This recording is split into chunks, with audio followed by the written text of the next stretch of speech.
आप क्यों नहीं स्वर्ण भवन मुझे भेज देते? अगर 2 दिन के अंदर अंदर आपको इस स्वर्ण भवन से निकाल बाहर नहीं किया तो यशोधर अपने बाप का नहीं। ठाकुर, ठाकुर बन के रहो। तुम्हारे स्वर्ण भवन का कोई कुछ नहीं बिगाड़ सकता। आज जो भी हुआ उसे भूल जाओ। हमारा ये स्वर्ण भवन हमसे कभी छीन नहीं सकता है।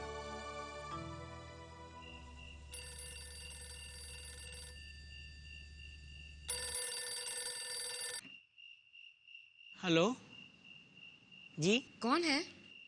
नए समझी जी हैं।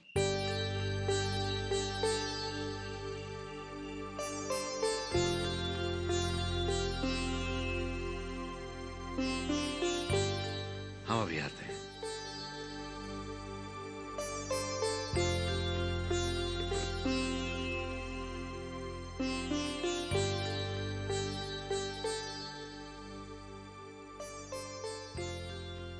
नमस्कार देवदत्त जी।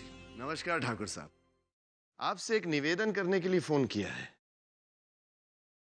आप हुक्म कीजिए। कल हम अपनी एस्टेट के दौरे पर जा रहे हैं। अगर आप भी साथ चलें तो हमें बहुत अच्छा लगेगा। हम चलना तो चाहते हैं देवदत्त जी, लेकिन परसों शताब्दी समारोह है और अभी कुछ इंतजाम बाकी है। जी हाँ, ये बात तो है, लेकिन मुझे लगा था कि अभी तक शायद सारे इंतजाम हो गए होंगे।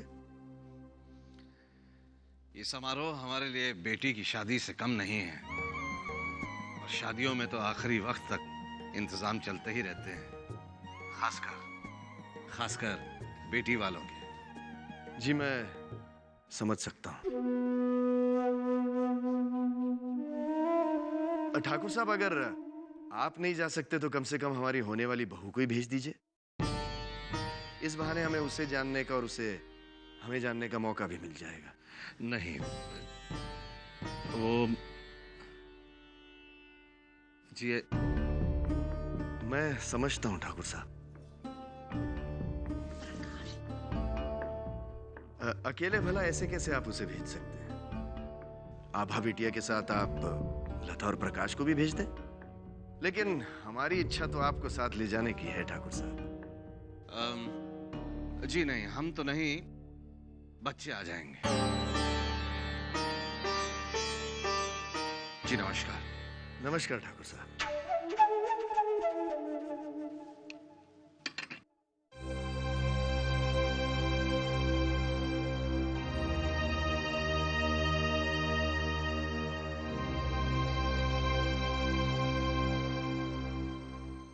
कहाँ भेज रहे हैं बच्चों को? संधि जी के साथ उनकी एस्टेट के दौरे पर।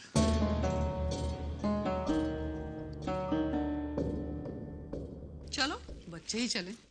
हमारा तो मकसद पूरा हो जाएगा ना, ये दिखाने का कि हम भी किसी से कम नहीं हैं।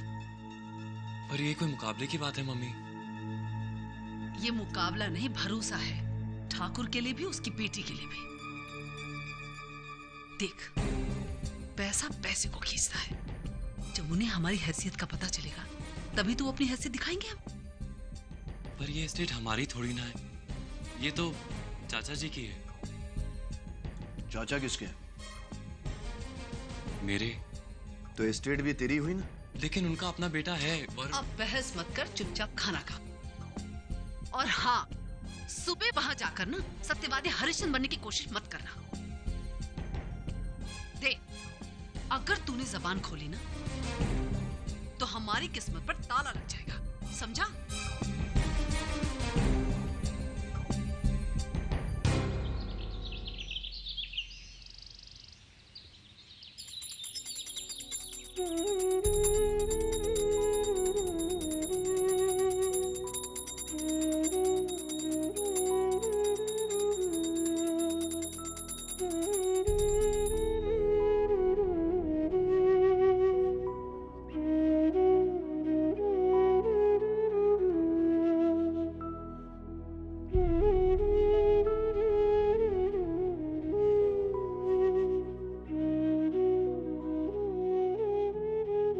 अरे, तुम लोग गए नहीं अभी तक?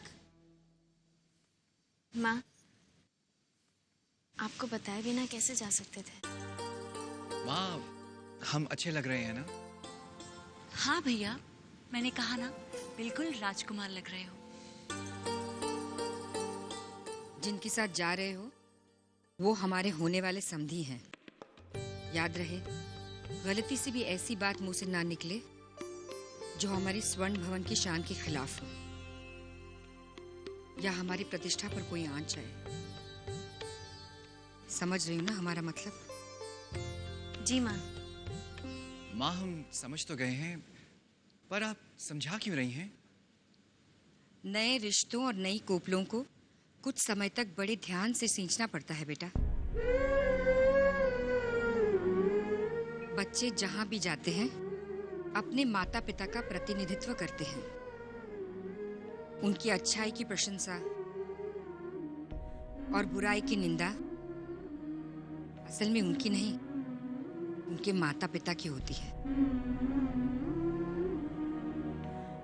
जाओ, समधी जी प्रतीक्षा कर रहे होंगे।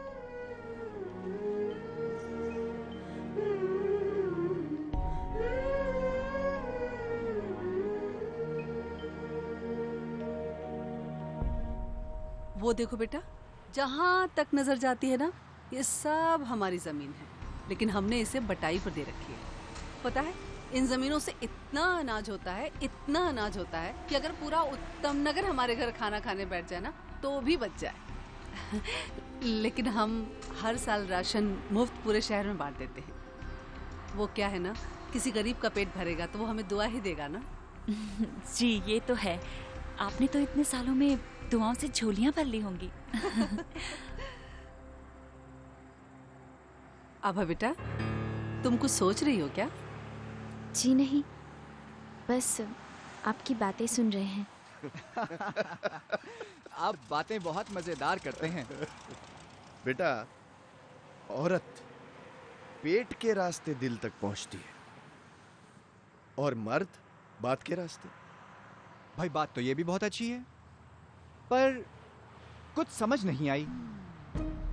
भाई जो औरत अच्छा और स्वादिष्ट खाना बनाती हो उससे प्यार हो जाता है, और जो मर्द मीठी मीठी बातें करता है तो उससे भी प्यार हो जाता है। थोड़ा डाउट है। क्यों?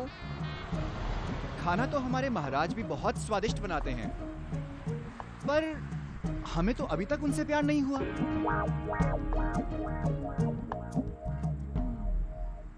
ये सड़क सीधी द्वारका नगर तक जाती है और द्वारका नगर के 2 किलोमीटर पहले तक लगता है कोई ढाबा ही नहीं है। भूख तो इंसान की कभी खत्म ही नहीं होती। मेरी तो ये समझ में नहीं आता कि लोग लड़की वालों से दहेज मांग कैसे लेते हैं। अरे भला लड़की से बढ़कर भी कोई चीज होती है क्या? बिल्कुल नहीं, आपके विचार बहुत अच्छे हैं आंटी जी। अरे नहीं बेटा, मुझे तो अफसोस इस बात का है कि मेरे 2 बेटे क्यों नहीं हैं। अगर मेरे 2 बेटे होते ना तो बहुत पहले ठाकुर साहब से मैंने तुम्हारा भी हाथ मांग लिया होता।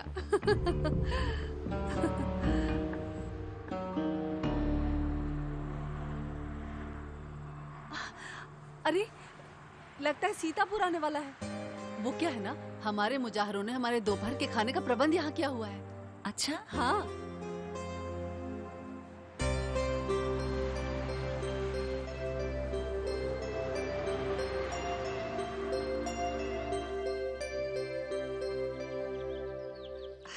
वैसे मैंने विक्रम से कह दिया है कि उसने मुझे आभा जैसी बहू देकर मेरी तो जिंदगी सफल कर दी है। लेकिन आंटी, अभी शादी कहाँ हुई है? अरे हुई नहीं तो हो जाएगी बेटा, अब तो बात पक्की हो गई है। कल मंगनी हो जाएगी, उसके बाद शादी कहाँ दूर है। अरे आवा बेटा, और लो ना। नहीं बस। वैसे ठाकुर साहब का अपने स्वर्ण भवन के प्रति प्रेम देखकर मेरा तो मन गदगद हो उठता है। अरे देखिए ना, उन्होंने अपने बच्चों के नाम के आगे भी स्वर्ण लगाया हुआ है, जैसे स्वर्ण प्रकाश, स्वर्ण लता और हमारी स्वर्ण आभा।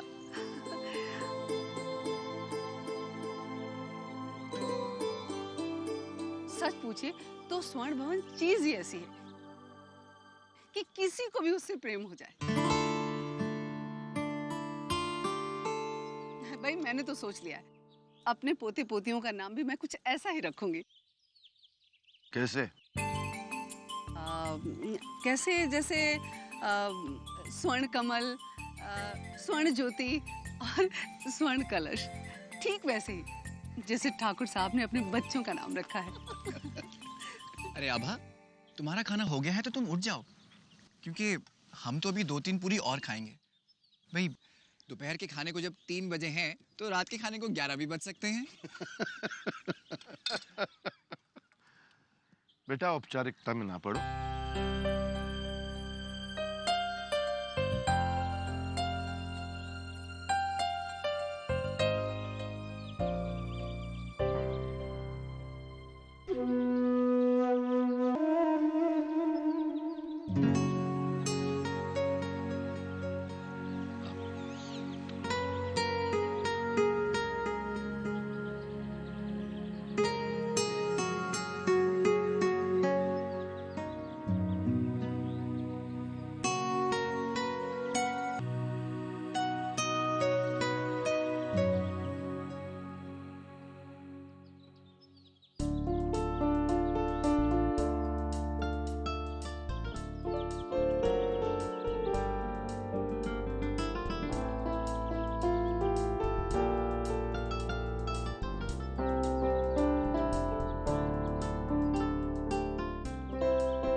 बात है, आप बहुत चुप हैं। नहीं तो ऐसी कोई बात नहीं। बात तो है, आप ना बताएं ये अलग बात है। हम आपसे कुछ नहीं छुपाएंगे।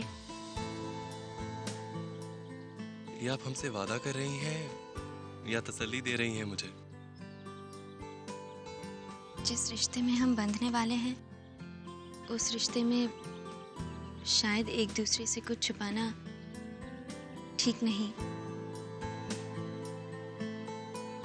सच कहा आपने, इसीलिए मैं भी आपको कुछ बताना चाहता हूँ। मैं भी अपने रिश्ते की शुरुआत एक झूठ की बुनियाद पे नहीं करना चाहता। झूठ की उम्र बहुत छोटी होती है।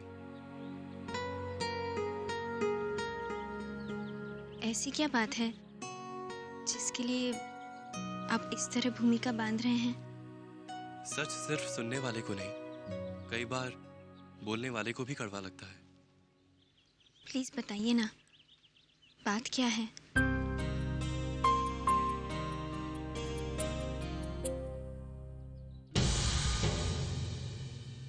वो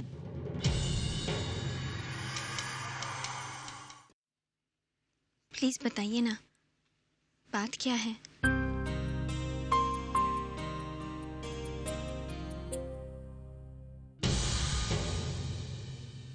वो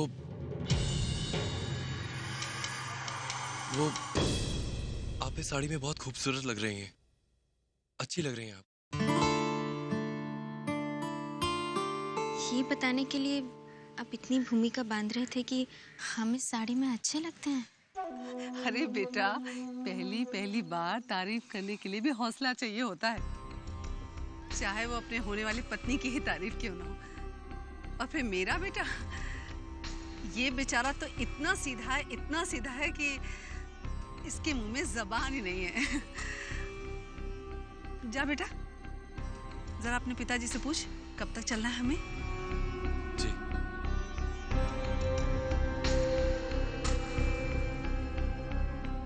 आज हम इकट्ठे निकले थे तो मैं सोच रही थी कि हम लोग बड़े गणेश जी के मंदिर, महाकालेश्वर मंदिर और कीर्ति मंदिर में होले तो अच्छा रहेगा। नहीं, घबराओ मत, ज्यादा देर नहीं होगी। और फिर तुम हमारे साथ हो ना, तो तुम्हारे पिताजी कुछ भी नहीं कहेंगे। चले? चलो।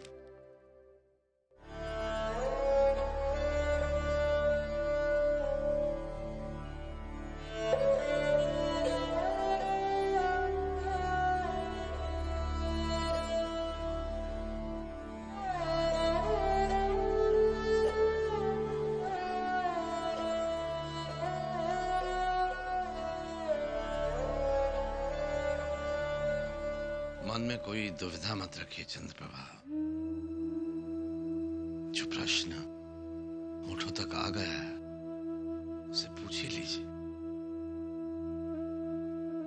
आपको क्यों लगा कि हम आपसे कुछ पूछना चाहते हैं? आपकी उंगलियां कांप रही हैं।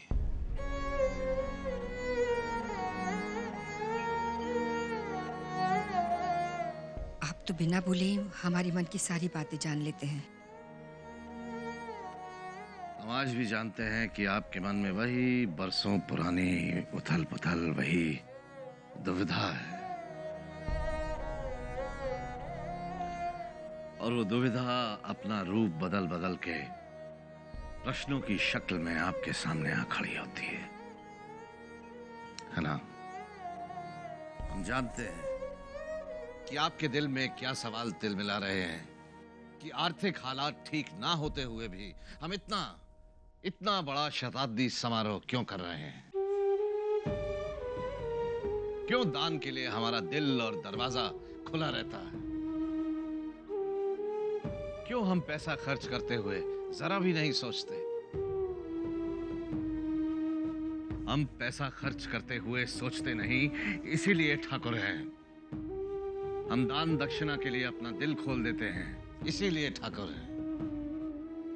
हम ऐसे ही हैं चंद्रप्रभा। हम अपने आप को बदल नहीं सकते। और रही बात शताब्दी समारोह की, तो ये समारोह हमारी जिंदगी में दोबारा नहीं आएगा, और ना ही आपकी।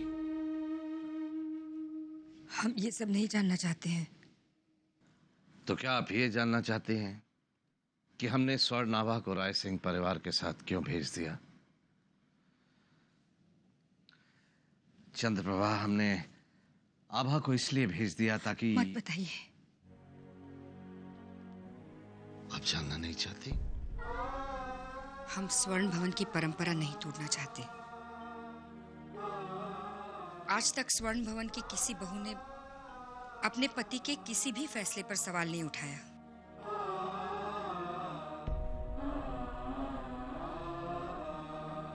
बस साथ रही है हर फैसले में।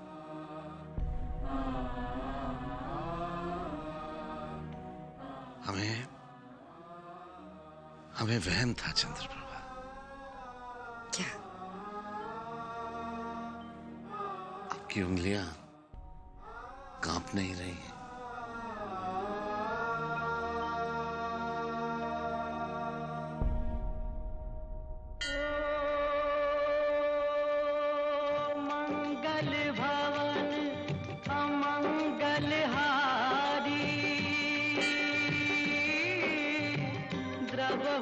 दशरथ अजर बिहारी, राम सिया राम जय जय राम, राम सिया राम जय जय राम।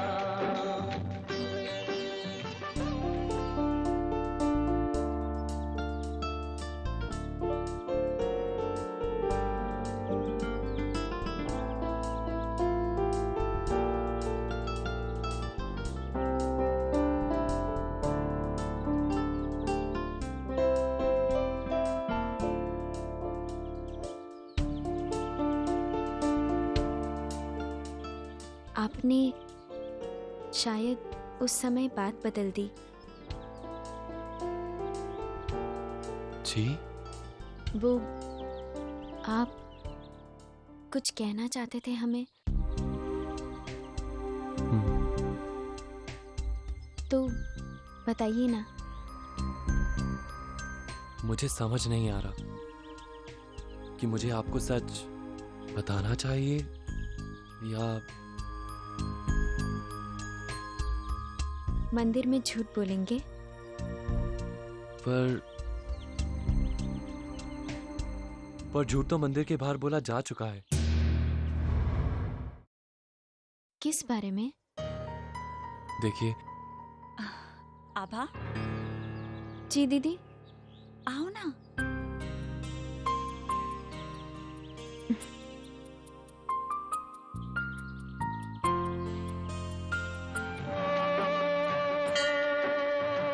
होई है वही जो राम रचि राखा, को करी तर्क बढ़ावे साखा। सिया राम जय जय राम। धीरज धर्म मित्र अरुणारी।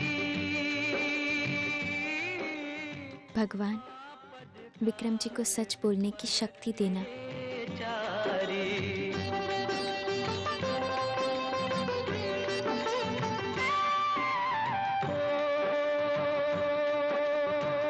जेहि के जेहि पर सत्य स्नेहु, सोते ही मिले न कछु संदेह। जो एस्टेट आपने देखी वो हमारी नहीं, मेरे चाचा की है।